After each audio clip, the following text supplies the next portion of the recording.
Hello জনগণ, আমি আজকে আপনাদের সাথে একটা দুঃখজনক কাহিনী শেয়ার করতে আসছি।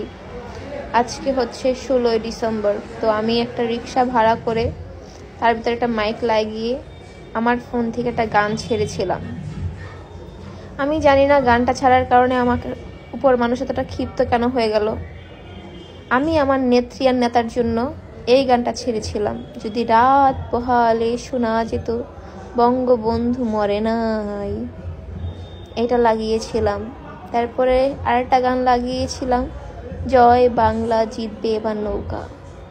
তারপরে আমি বুঝলাম না আমাদের দেশের এই মানুষগুলো আমাকে কেন এভাবে মারলো। আমার দোষটা কই ছিল?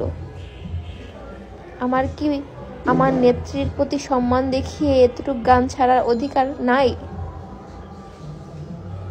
কি এমন করেছে আমার নেত্রী? কয়েকটা খুনই তো করেছে।